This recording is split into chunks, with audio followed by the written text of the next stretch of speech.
angin ribut diredakan. Pernah lihat angin ribut, badai? Anda pernah lihat itu? Api tiba-tiba menyala di Los Angeles? Ya? Pada suatu hari Yesus naik ke dalam perahu bersama-sama dengan murid-muridnya. Ingat ya, bersama murid-muridnya. Dan dia berkata kepada mereka, marilah kita bertolak ke seberang danau. Lalu bertolaklah mereka. Yesus ngajak murid-muridnya, orang banyak nih ngikut kita dari kemarin-kemarin nih. Ya, karena mereka ikut kita karena mau lihat mujizat, mau makan setelah memberi makan 5.000 gitu ya. Anda lihat ayat-ayat sebelumnya, bagaimana Tuhan mengusir setan, segala mujizat yang dibuatnya. Orang itu selalu mengikuti Yesus. Maka itu ada ayat lain ngomong ini, mereka ngikut kita karena mau makan, lihat mujizat gitu ya, bukan mau Yesusnya. Tapi Tuhan ngomong kecapean kita harus menyingkir ya, ke seberang, ke bukit. Mereka naik perahu, tapi orang itu nanti ngikutin kan sampai di Gerasa itu, ingat ya, seberangnya nih nanti peristiwa Gerasa. Mereka naik lalu menyiapkan perahu, mereka belayar ke sana. Ketika mereka sedang belayar, Yesus tertidur. Sekonyong-konyong turun taufan ke danau, sehingga perahu itu kemasukan air dan mereka berada dalam bahaya. Bapak Ibu gini, badai, masalah itu kita nggak pernah undang. Dia bisa datang kapan aja kan? Betul nggak? Sakit, kematian, kesulitan, kesukaran, badai dalam hidup ini kita nggak bisa prediksi. Ya, sebenarnya kalau kita utang itu bukan badai, ya, karena itu kita bisa prediksi.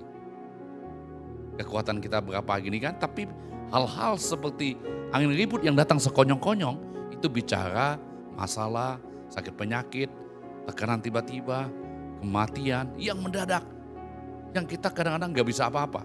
Saya ingat Ibu Lili dulu ya, beberapa tahun yang lalu ya, di akhir tahun tiba-tiba sakit gitu, sekonyong-konyong.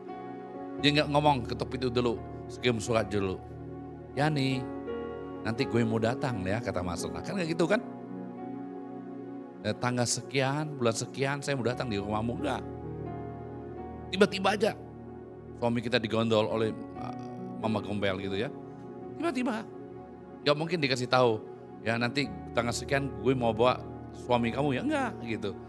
Dia tiba-tiba aja. Nah iblis itu suka menyerang seperti itu. Sebenarnya angin ribut ini bisa bicara juga kuasa jahat yang mengintimidasi, yang ingin menguasai orang percaya. Ya, kita harus mengerti ini. Nah, perahu itu bicara keluarga, mungkin keluarga kita lagi dikoncang dengan badai, haleluya.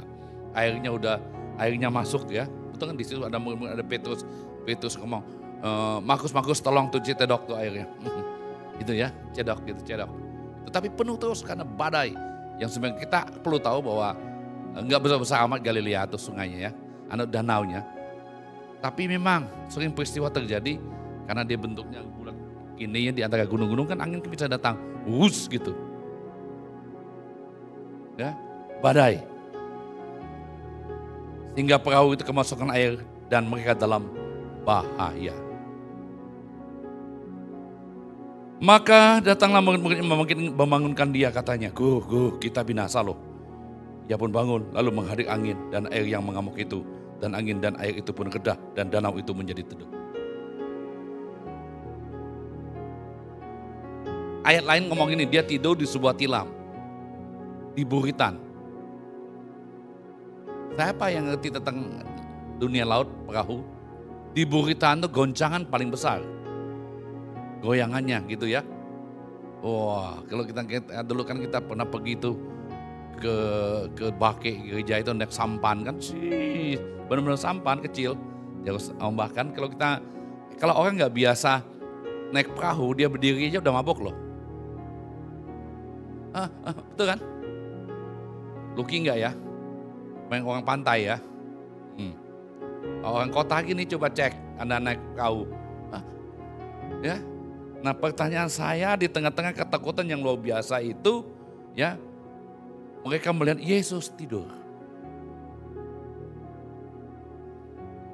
Pertanyaan saya kemarin gini, kalau lagi Anda punya masalah bisa tidur nggak? Hah? Yang bisa tidur angkat tangan. Wah, Bung Luki luar biasa. Pantas perutnya sama. Yang lagi punya banyak masalah gitu tuh. Tekanan berat apa gitu ya. Yang bisa tidur. Yana bisa ya. Mata merem tapi pikiran kemana-mana gitu maksudnya. Hah? Yang anak-anak muda gimana? Carlos? Bisa ya? Yang benar nih, ceweknya main mata dan orang lain tetap bisa ya? Oh, karena di samping udah ada ya.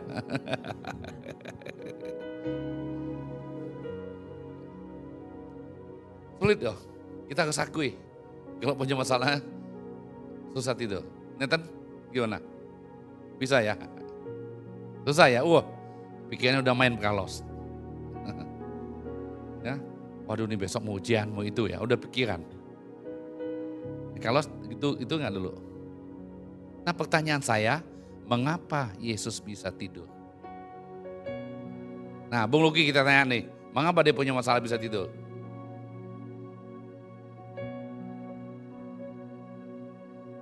Wih, luar biasa, Riri, haleluya. Biar isi saya aja yang nanggungnya, haleluya. Yang mikirin, yang nanggung urusan dia lah.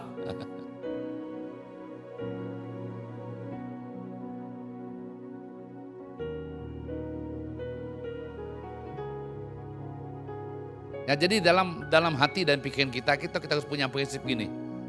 Hidup ya hidup gitu ya. Tidur ya tidur. Masalah itu harus kita bikin kotak, letakin di samping. Ya jangan masukin di hati, di pikiran. Kita bikin kotak khusus ya, kotak masalah. Sana tempatnya. Ya. Bukan hanya gudang untuk sampah-sampah kita, penyakit apa itu kotaknya di sana. Jadi kita bisa bicara tenang tidur. Haleluya. Ketemu Luki. Ya lu bikin gak nyelesain masalah juga. Lu ngapain? Ya udah tidur aja. Semakin kita nggak bisa tidur, kitanya yang sakit. Kita yang punya masalah gitu ya. Bu Acan gimana tuh? Bisa tidur? Waktu punya badai datang. Bisa ya? Atau ingat Koyong terus ya? Koyong bisa tidur nggak tuh masalah waktu itu? Gak bisa ya? Pasti ya? Langsung drop. Tapi ada orang punya masalah yang memakan terus juga ada. Gitu ya. Tapi kita perhatikan baik-baik. Yesus tidur dengan aman, tenang, ditilam. Itu goncangan tempat paling gede loh. Karena memang dia Allah ya. Tapi hatinya tetap dan melekat sama Tuhan. Karena dia tahu bumi, air, lautan semuanya punya Bapa. Di bawah kontrol Bapa di sorga. Haleluya. Amin. Kita ngalami masalah apapun, seberat apapun, yang megang kendali tetap Tuhan. Maka itu Yesus ngomong dalam Alkitab waktu dia ngomong, diam tenanglah. Kalau ayat yang lain itu dia ngomong ini, mengapa kamu takut? Mengapa kamu tidak percaya? Kalau di sini tulis apa? Di manakah kepercayaanmu itu? Ya, mengapa kamu begitu takut? Mengapa kamu tidak percaya? Di Markus ngomong gitu, di Matius juga ngomong gitu. Tuhan ingin ngomong gini, kamu tuh sudah bersama-sama dengan aku. Lihat mujizat, aku kasih makan 5.000 orang, menyembuhkan orang yang lumpuh, membuat orang buta melihat.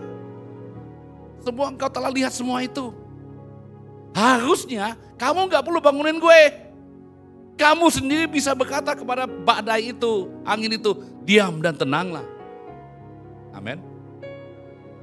Bukankah mereka murid? Gak perlu bangunin Yesus.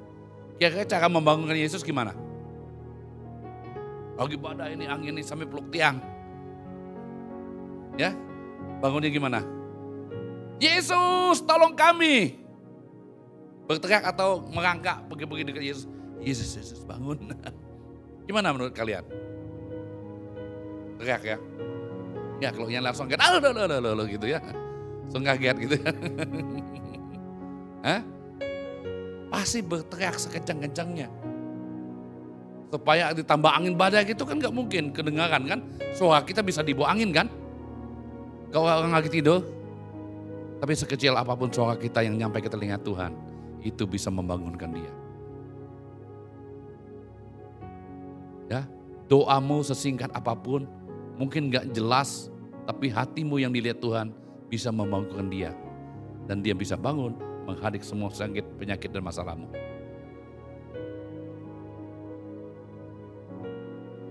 Jadi di tengah kita mengalami kesulitan, jangan malu-malu, betul ya. Yesus tolong aku, haleluya. Amin. Yesus tolong aku. Tapi Tuhan ngomong sama mereka, kamu takut, kamu kurang percaya, kamu tidak percaya. Kamu telah berjalan bersama aku beberapa tahun. Kamu telah melihat semua itu, kamu kan muridku. Murid akan sama seperti gurunya, bahkan setelah lewat akan melebihi gurunya. Kamu bisa melakukan apa yang aku lakukan, bahkan lebih besar dari apa yang aku lakukan. Ngapa kamu takut tentang semua ini? I can do all things. Kan?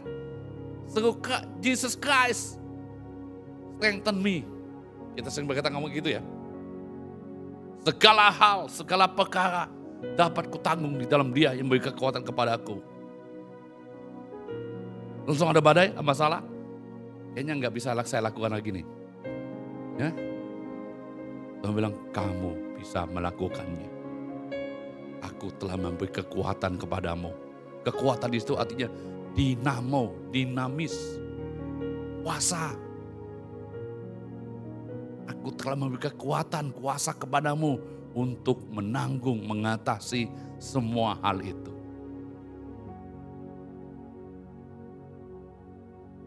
Tuhan itu gak bisa pakai orang yang malas. Tuhan bisa pakai orang yang gak mampu. Dia bisa pakai orang yang bodoh. Tapi dia gak bisa pakai orang yang malas. Halo? Ya? Oh anugerah, tapi kita malas minta ampun. Kata Amsal, pergi lihat kepada semut tuh. Kalau kita bodoh, gak pintar, gak hebat, waktu kita ngomong saya mau Tuhan, Tuhan pasti bisa pakai. Tapi kalau kita malas, kita takut, kita khawatir gak bisa Tuhan pakai. Kamu harus bisa lakukan ini. Karena kamu adalah murid-muridku. Haleluya. Kamu udah berjalan bersama-sama aku. Kamu gak perlu bangunin aku. Seringkali kan, kita nih apa-apa dikit, suruh Tuhan lakukan buat kita. Tuhan bilang semua itu telah berikan kepadamu. Anda lihat nih, waktu di Galilea, Yesus mengajak murid-muridnya berdoa di Galilea. Murid-murid datang menyembah dia. Kata Alkitab, sementara yang mereka menyembah, beberapa orang ragu. Jadi waktu dia datang menyembah Tuhan, sebenarnya mereka ragu-ragu loh. Matius 28 kalau nggak salah. Lalu Yesus mendekati mereka, ngomong gini, segala kuasa dan bumi telah diberikan kepadaku. Segala kuasa di bumi dan surga telah diberikan kepadaku. Artinya Tuhan ingin ngomong gini, apa yang ada padaku itu milik kamu. Segala kuasa di bumi dan surga itu padamu. Maka itu pergilah. Ayat seperti kan gitu. Coba kayak gak percaya nih kalian. Dan ke-11 murid itu berangkat ke Galilea, ke bukit yang telah ditunjuk Yesus kepada mereka. Berapa murid di sini? Belum. Diulang lagi.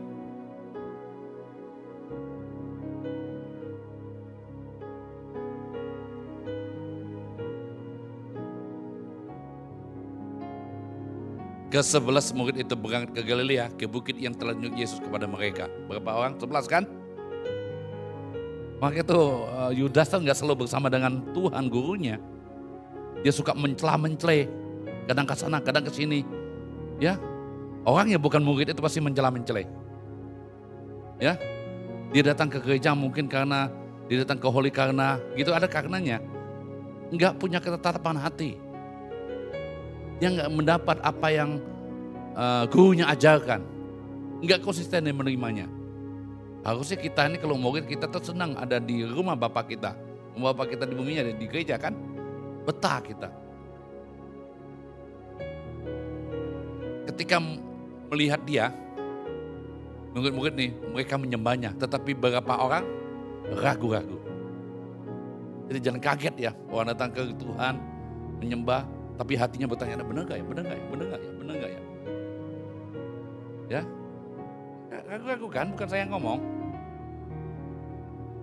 Nih, Yesus mendekati mereka. Segala kuasa telah diberikan kepadaku di surga dan di bumi. Jadi nanti kita akan menyadari bahwa apa yang telah Tuhan buat dalam hidupnya buat kita semua itu tidak menjadi sia-sia. Yohanes 3 ayat 16. Semua kita hafalkan?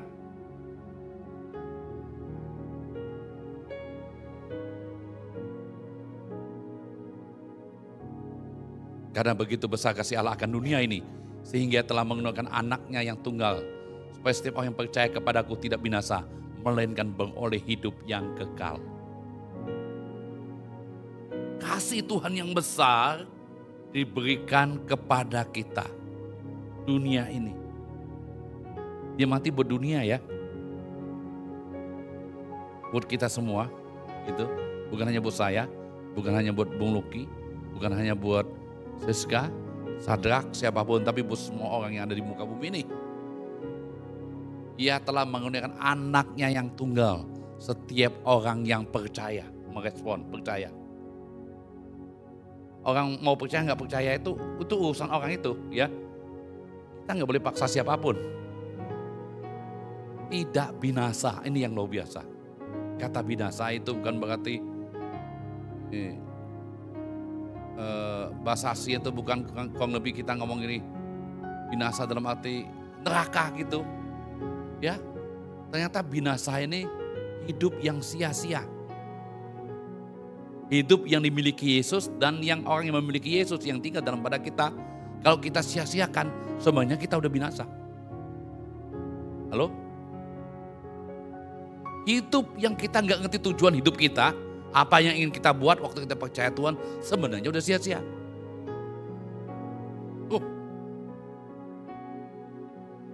Jadi harusnya orang Kristen kalau mengerti ini, hidup kita bisa excellent loh. Kita begitu semangat dan bergairah. Karena waktu kita memperoleh Yesus sebagai Tuhan dan Juru Selamat kita. Kita nih hidup kita tuh gak sia-sia. Tuhan telah panggil kita dengan tujuannya, dengan maksudnya. Untuk menggenapi rencana Tuhan. Zaman di mana kita hidup. Haleluya. Tidak sia-sia, beroleh hidup yang kekal. Kekekalan itu memang dimulai dari kita hidup di bumi ini. Karena surga itu harus dimulai dari kita di bumi. Kita udah tahu cara hidup kita di surga itu seperti kita di bumi ini. Kita udah tahu nanti bumi di surga ini kita udah nikmati dan kita waktu pelaksana gak kaget-kaget. Yang penuh damai, penuh sukacita, penuh kemenangan. Orang Kristen kalah melulu. Dikit-dikit kalah, ini kalah, ini kalah. Segala kuasa di bumi dan surga telah diberikan kepadamu. Anda harus bangkit dan kalahkan semua itu dalam nama Yesus. Ini ada yang amin ya Tuhan. Ya, Bung Luki sudah kasihkan nama Yesus, bukunya kan keren kan? Wow, keren banget itu buku. Ya. Kita harus mengerti ini gitu. Yesus sedikit kesal loh. Memang ribut kesannya. Jadi kita ini melihat hal-hal yang fisik yang kayaknya besar banget yang datang. Anda harus perhatikan. Kadang-kadang itu diambil alih oleh kuasa kegelapan di dalamnya. Ya, dia yang berperan di dalam. Kita harus mengerti ini. Kadang-kadang Alkitab ngomong ini, jenis ini nggak bisa kita lakukan apa-apa. Kecuali kamu berdoa dan berpuasa. Halo? Orang Kristen masih berpuasa? Kamu harus ngambil waktu bersama Tuhan. Sahabat dengan Tuhan. Retreat itu mundur ke belakang. Ya, merenung.